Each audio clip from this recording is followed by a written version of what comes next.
All right, welcome Tan to the Leaders Who Care series. You made me chase you for a while, but we finally got it done. So here we are. So welcome. Mark, thank you so much for this opportunity to interact with you on this forum. I know you and I have been talking a bit on many things, but this is different. So let's go. All right, yeah, let's do it. As I usually say, the best way to start is if you can briefly introduce yourself. And when I say that, I have to tell men this all the time. Not your title, not your business or whatnot, but just like where you're from originally, where you are now, a little bit maybe about your family if you want to share, and maybe something you've never told anybody that you want to reveal to the world right now. That's always fun. Don't have to, but that's always fun. So tell us a little bit about Tan. All right. You know, came originally from India, currently in Texas. So I've seen two sides of the world in some sense, right, end to Yeah, end. yeah. And that's been a great learning opportunity for me to do that because half my career have been in India and the rest half in the US. So that's been great exposure. Um, Husband, father, father-in-law, and friend to many, and and have many friends. So that's how I would describe myself.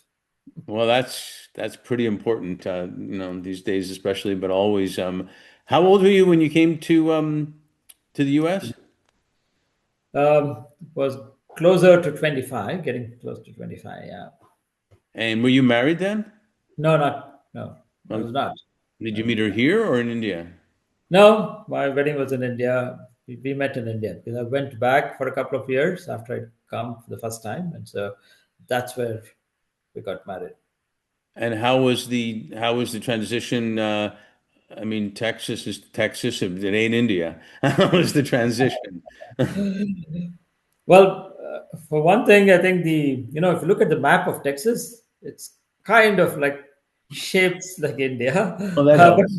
But more importantly, it's a huge space, so a lot of friendly people and good places to eat. So That works. I yeah, love that. There's a good transition because it's shaped the same way.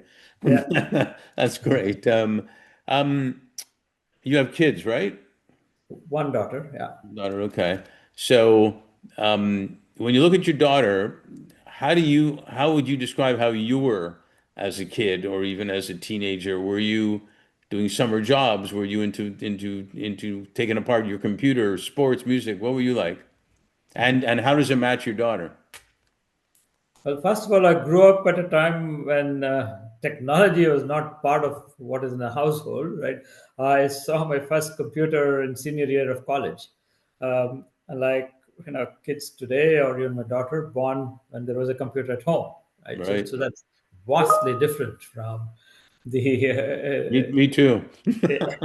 you go. So I don't think it's just a generation gap. It's more than that, right, in terms of technology. So it's very different. So as a kid, I would say I was a quiet and good kid. Maybe a little nerdy. But always enjoyed the company of friends, both at school and college. Some of whom are still very close friends, people that I've known for more than half a century now, and very close still. So That's awesome.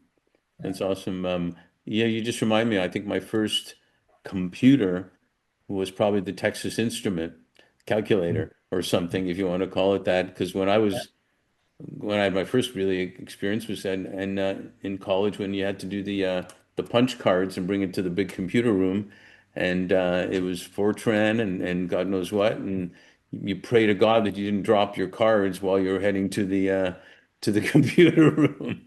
yeah, yeah, Man, those that's were the old. days. Yeah. Holy cow.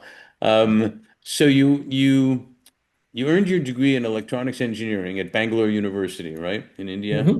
Yeah. At that time, what were you envisioning for yourself? And I assume it wasn't 23 years at a company. Yeah, no, certainly not. When I think it's fair to say that I didn't know what to expect. all I wanted to make sure was that I'll continue to have a job so that I'll get a salary because money was important. Yeah. Beyond that, I don't think I had any vision of what the world could be or what I could do or what the world could transform into. So, Did you have any sense of what you wanted, the infamous what you wanted to be when you grew up? no, well, yes and no. No, not after I joined into a job, but growing up at some point, I was always influenced by my father who was working for the government. And so doing something in the public sector was an option that was always lingering in my mind. But other than that, not much. The other is to kind of be in the teaching profession.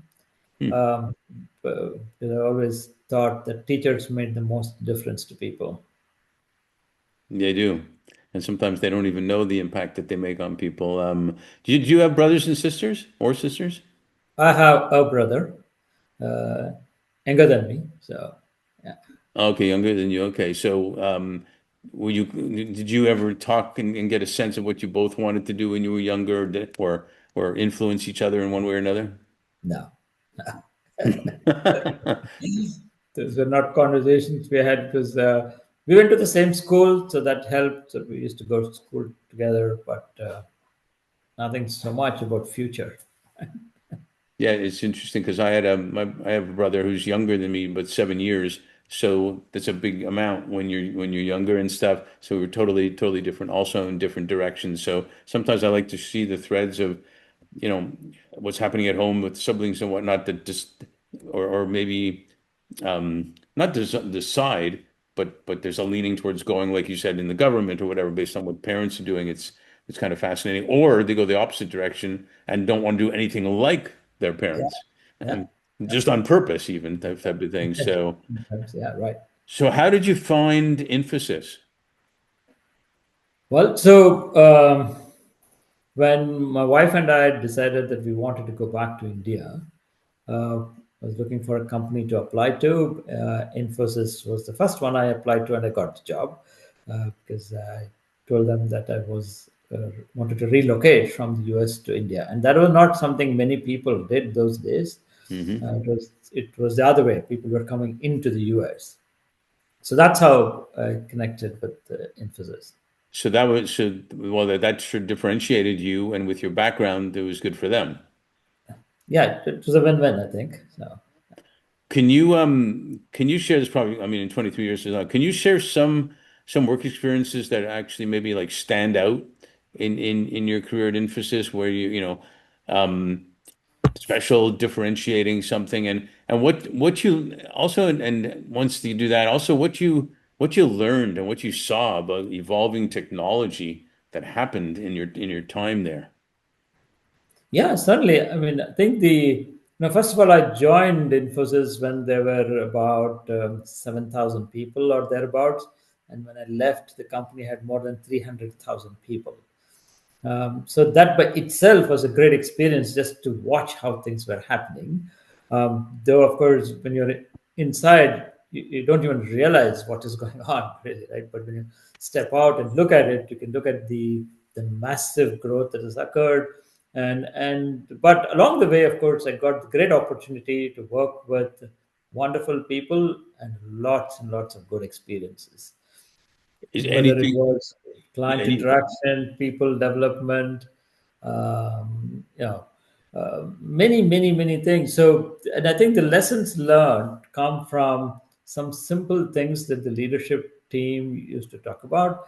When I joined Infosys, the tagline for Infosys was powered by intellect, driven by values. Yeah.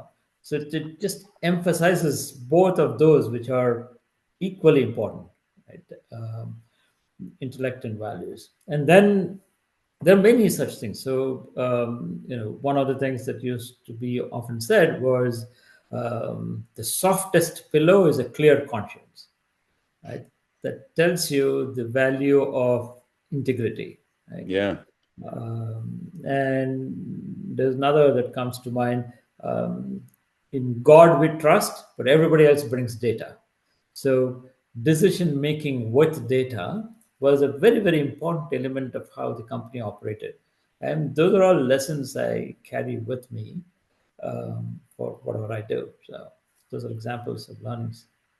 I love that. It's the total opposite of what happened with Enron, when they had the plaque on the wall that supposedly was the value, but a plaque on the wall doesn't do it. Were those not mantras or whatever, were those created by the founders, or how did they come about? Do you know? It seemed to be an integral value system of the founders themselves because they always walked the talk. So that is how. So leadership by example, I think, was the biggest element of how Infosys leaders led the company, Hmm. and so that I think that's how all of this became part of your own learning because you could see them live that and not just statement. I mean, I don't think there is any wall on which the value system was ever written up, right? But people lived the values, and that's how you imbibe the values. Yeah, that's a lot better than putting up a plaque and hope that it works. Yeah. There's no doubt about it. And um, I know that that makes an impact, obviously, to be that successful on both clients and attracting and keeping talent. Mhm. Can you maybe share some stories or share how that did happen because of that? When I was running the head of HR, when I was the head of HR, the one of the things, of course, is to do the annual compensation revision for people.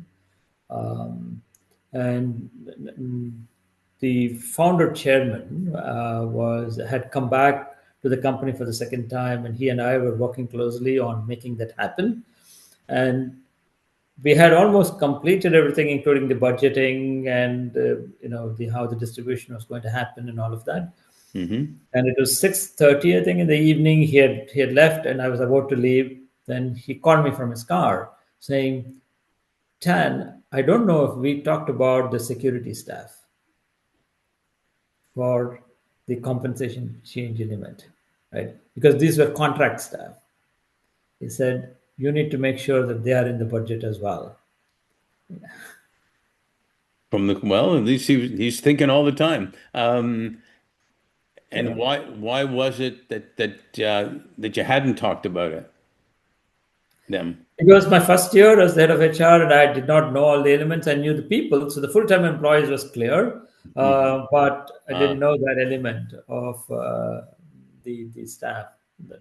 which I actually love because it's a great point because sometimes um, people in companies, not companies because they don't companies aren't real, do forget to treat the contract people and who are equally important in their own way and forget about them, and then that becomes an issue. And reputation, it's kind of like I know whoever thought of the expression, getting in shape takes a long time, getting out of shape does not take a long time. Yeah, And that applies to reputation and yeah, brand all the yeah, time. yeah. So pretty smart. And I guess to grow to that extent, I mean, no company has zero turnover, but to go to that extent, both customers or clients and talent have to feel it, have to know it, that's the mentality, and they end up becoming your champions to get the clients and the talent, right? For sure, for sure. Yeah. If you don't have happy employees, you don't have happy clients. So, Is that kind of like happy wife, happy life? yeah, Um, yeah. well, let me ask you this before I ask you that. So any positions you had, I'm sure you had different experiences in the different positions you had. Were there any favorite ones, for lack of a better word, or ones that you just were drawn to even more in some of the experiences you had? I played multiple roles at Infosys, both on the business side and on the corporate side. I was the head of a service offering, a large service offering. I was also the group head of HR, the global head of education, the head of delivery operations for Americas, uh, and a trustee on the board of Infosys USA. I think each first of all, I think because I made the conscious effort to move around when I got comfortable in a role. I got to play so many roles, and of course, the company was very accommodating in giving me those opportunities, so it worked very well. And each one of them I enjoyed because of the teams that I worked with. But my passion has always been people and talent. So, so I'd say anything that had more to do with people and developing people was of great, great. It was a great energizer for me. I'd say. Yeah, I know we've had some good discussions. At least I thought they were good discussions between us on leadership and talent and everything. And um, was there a way, because you're one of the early employees and people recognize you and so on. I think I told you the story about the former vice chairman of Royal Bank, how he talked about how he would walk around when people were in the office and say hi to people, and then he saw that standing at their door and say hi to them was even better. But then he really saw that when he sat down for 2 minutes in their office and looked them in the eye and say, "How are you and your family doing?"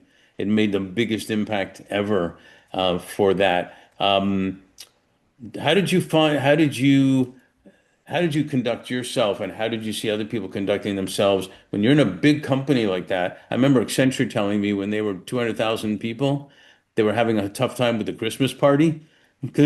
And now they're like 400,000 people. How do you create that culture in something so big? I think it is about knowing the teams that you work with is important, and that multiplies, right? So if you set that way of working, I think that multiplies. That's critical. Very often, I used to go to the office of the people I had set the meeting with, then asking them to come over. No matter what role I played, I always enjoyed doing that because two things used to happen. One, and Infosys had a huge campus, so on my way from my office to whoever's office I was going to, I could meet more people. And two, it made people easy. It made them feel very comfortable in having those conversations, right? And so I always like to do that, and that Yeah, helps. that seems to align with what he said about sit down and look them in the eye and say, "How are you and your family?" type of thing. It's generally the small things a lot of times that make the difference with people. I was talking to a lady executive earlier today, actually, that talked about how, shaking hands with people, looking at them in the eye, different things like that she would do that were the most simplest and yet most impactful things that she found out. Trying to remember people's names. I mean, when you have 400,000 Mhm. people, it's hard, but try to Yeah. remember people's names for different things. Um, what kept you enthused and interested? Obviously, different positions, but 23 years, you don't see that as much anymore. Type of thing. Especially tech people like to look for, different toys to play with, and they go different places. But was it the different positions that kept you enthused, or that plus other things? I think at the core of it was the people that I was working with. You know, I've always believed that you have to wake up in the morning looking forward to the day. Right? And there was never an occasion where I felt that I don't want to go to work today. And so that meant that I was always looking forward to it, working with the people. And of course, the many opportunities I got because of the managers I worked with, who were willing to let me go from what I was doing for them to another group where wanted to do something else that I wanted to focus on. So, people, I think at the end of the day, it is the people, and of course, challenges that come your way because you want to be solving problems, and I mean, there's always something that you had to solve that day, and so between people and problems, there is enough to keep me engaged with the organization. As long as the people aren't creating the problems. Um, yeah, it's interesting different times now where there's so many people not in the office, but remote. Did you, when you were at Infosys, was that happening yet, or even a little bit, or not really hitting home yet about keeping a culture when so much people are remote is harder than when Well, everybody's in the office? yeah, no, it had begun because COVID had hit, right? So remote work had started with COVID, and that continued for a long time. It probably still is, and yeah, so that became a challenge. But conversations like these, where you could have one-on-one conversations, is better than just having group Zoom calls where one person spoke and the rest didn't, and you didn't even know what they were thinking, right? Right. So. Yeah. What's your thought on remote? Because when I talk to young people, I usually advise them to get in the office at least 2, 3 days of the week because they've never had that experience. Like if we had, we know it Yeah. already, type of thing. Your thoughts on that? I think remote work is good, but not all 5 days a week, because it's important for people to, of course, have the flexibility to do things that they need to do, because people are now gotten used to that idea that they can be flexible with their time and focus on certain things, Hmm. but at the different points in time, not at the cost of work, but the timing of when they want to do certain things, they have a little more flexibility. So I think people need to have that option. However, I think it's equally important that there is face-to-face interactions, live interactions, water cooler conversations that are facilitated for the human connection to build and learn from, because informal conversations is when you learn more than when there is a formal presentation on something. So, Yeah, no doubt. Yeah, I agree with you. And you might even meet the CEO in the elevator, and mhm. they know who you are. Yeah, yeah, yeah. Which remotely you may never meet the CEO that that way type of thing. So let's move on. What then made the decision to leave Infosys and then a little bit after now you've joined as the CEO of Revature, which we can chat about in a minute. But what was the decision to part then? Yeah, so that was simple. In I most of my career at Infosys was in India, and India, the rules in India are when you turn 60, you retire. That's the rule in India. So I wanted to follow the same, even though I was working in the US, because I did not want to set a precedent that said, when you grow older, you go to the US and continue to work. And so avoid the retirement, right? I didn't want to do that. And that's why I had decided that when I turned 60, I would retire. And of course, the opportunity to be CEO of Revature came along, and I took it primarily because it has to do with talent. Revature is focused on workforce transformation, early career talent development, all of which are areas of my passion, and that's how I took up the job. So can you tell us a little bit more, or tell the audience a little bit more about what Revature actually does? Yeah. So, like I said, Revature is a workforce transformation company helping clients in really solving the talent gap problem through two things. One, creating net new talent by specifically training early career entrants on the technologies and curriculum that a client wants. So, we work with the client to say, what is it that you want these people to do in year one? Create a custom curriculum for them, then go out and hire the people, train them, and then make them available to the clients. And when we're training, we are not charging the people, we're paying them. Right? So it creates a pipeline of net new talent. The other part is to upskill existing talent in an organization with a combination of instructor-led and platform-led method, so that people inside have an opportunity to move or to progress, rather than organizations having to look out for external talent. And that's even more critical now because the technologies are new, and there are not enough people with the experience in those technologies that are available outside. So, but people inside already know your ecosystem, know the people, and therefore, by upskilling them on things that they need to know, they can contribute more and be more productive.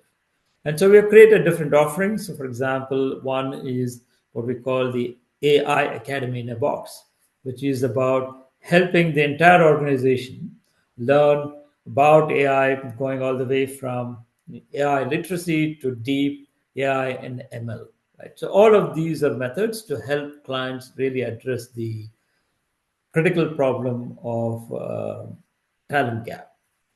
So I mean, I love that.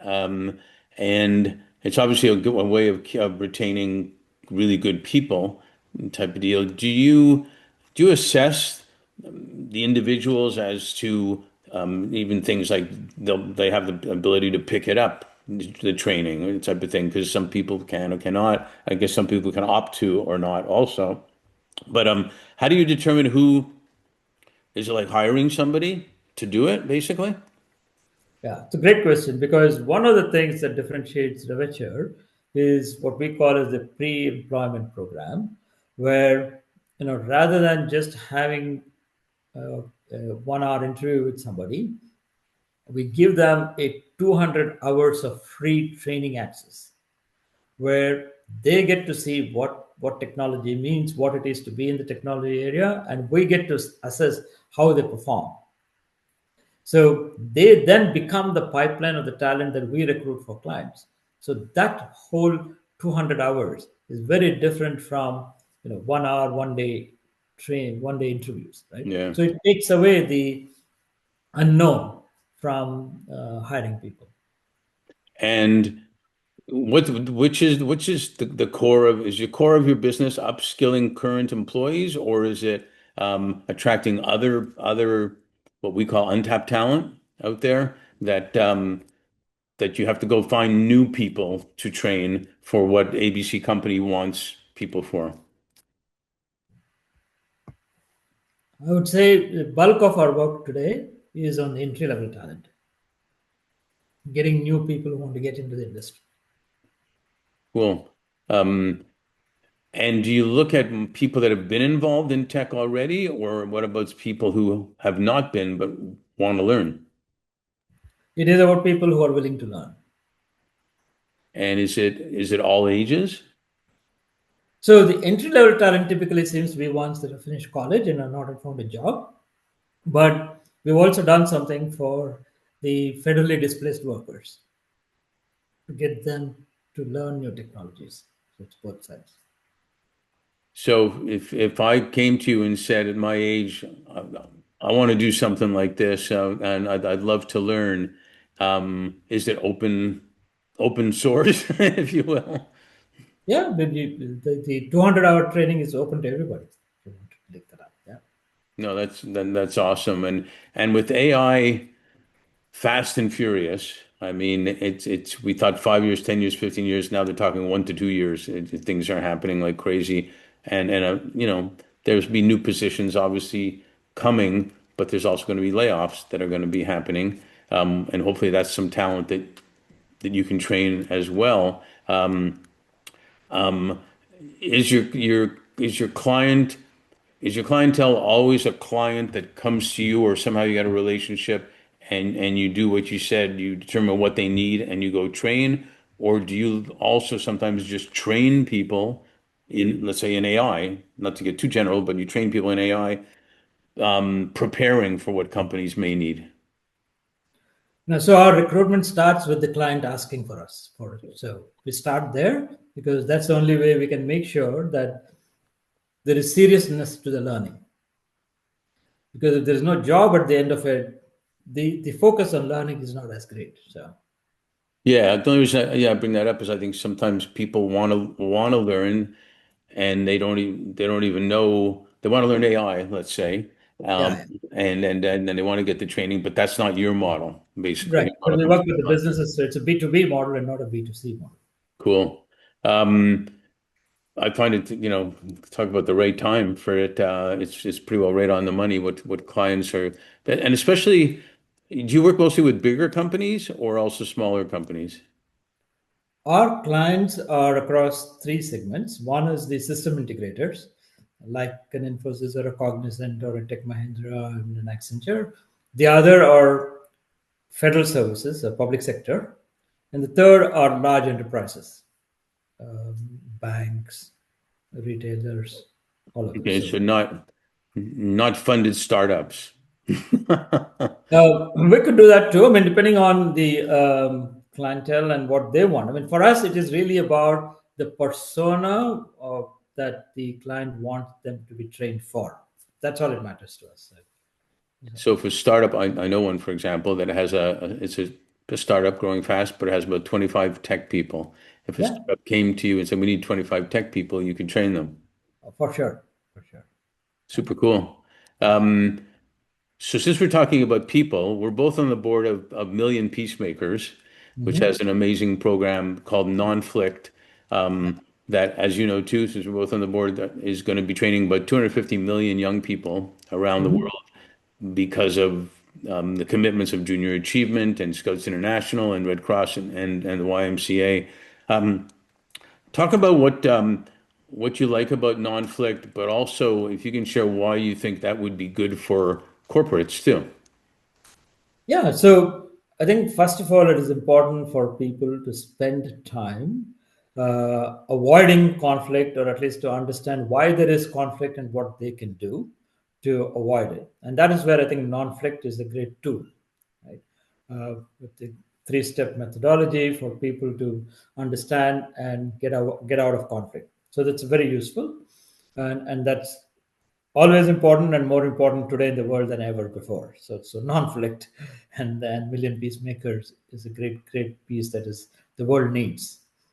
Yeah, you won't get an argument from me on that. And for corporates, I think conflicts are a part of any setup that has more than one human being. There is going to be conflict, right? And corporates are no exceptions because they have more people with much more diverse background, and therefore I think there is value in learning about the ways to avoid conflict. Yeah, no, I love it. It's I like the KISS method, keep it simple, stupid, Yeah, and I think yeah, conflict kind of fits in that in a way where you're just learning the conflict is just different ideas, and maybe if we listen to each other more, we might even learn something, and other people feel that they're heard. yeah. They at least the edge is taken off that somebody actually heard me, and now we can start finding solutions. So it's fun, being on the board with you and trying to make a difference there. So last question on this because in LA we say we need to leave them wanting more so we can do a sequel. So we'll leave them wanting more. But the pandemic was a year that one client described it to me in 2021. He said, 2020 was the year that flew by slowly. I thought what a great thing because sometimes it Yeah. feels like it was yesterday still, and it's hard even to believe it was 5 years ago that was happening. But with all that's happened, can you share with us what you're most grateful for and also what you're most hopeful for? Oh, certainly. I mean, I think the pandemic was a great teacher. It taught us that we are all one as humanity. It did not matter if you stayed in the Buckingham Palace, the White House, or in a slum, the virus just attacked you, right? So it equalized everybody. I'm grateful to be alive and to have survived the pandemic, which many people could not, unfortunately. Yeah. So I'm grateful for that. What I'm hopeful for in the world ahead is that AI becomes the one that helps all of humanity and not just a few, and get a better life for everybody. Yeah, well said. I actually think it's a longer discussion that AI could finally be the technology that allows more people to be happy than ever before, Yeah. which is what technology was supposed to do in the first place. So I agree with you. Thanks for being on the Leaders Who Care series. You are a leader who cares. I know that for a fact, and I appreciate you sharing your experiences and whatnot, and keep being a leader who cares. All right, Thank you. Thank you so much, Mark. Thank you for what you do. Thanks for being a friend and have given me this opportunity. Take my care. pleasure. Thanks.